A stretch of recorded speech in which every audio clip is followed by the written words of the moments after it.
Hello guys, nandito tayo ngayon sa Shrine of Padre Pio dito sa San Tomas, Batangas. Ayan po si Sir, si Padre Pio. Ayan, maganda po dito. Ayan po, makikita nyo. May mga sculpture. Jesus Christ, maliwanag sa panahon. Ayan po. So ngayon may misa po ngayon. Ongoing po yung misa. Ayan, ito po. Upang para sa aming maging katuwa at tugo ng aming Panginoong Jesucristo.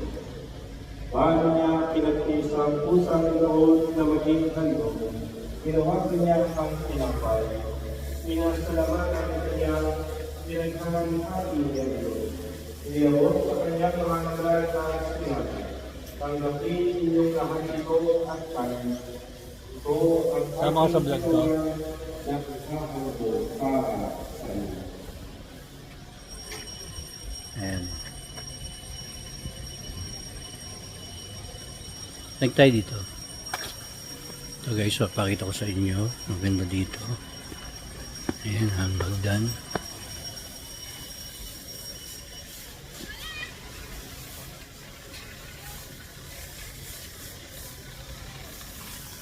Na hindi naman akong matapos ang kapunan na nawagan niya ang sana. Hindi kanya pinasalamat. Nilagyan kanya sa kanyang katalabas at sinabi.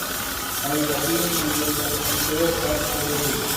Napakaganda guys. Napakaganda.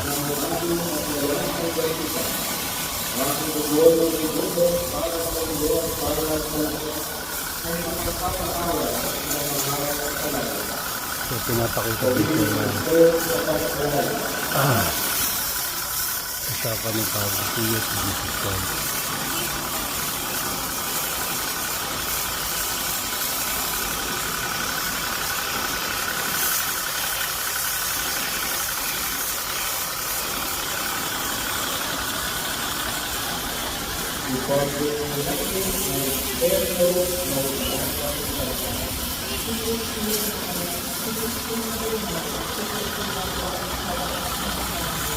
Amang pinaiwanan ng Diyos at pagmulalang at pagmulalang ng Diyos sa kabuhay ng Diyos.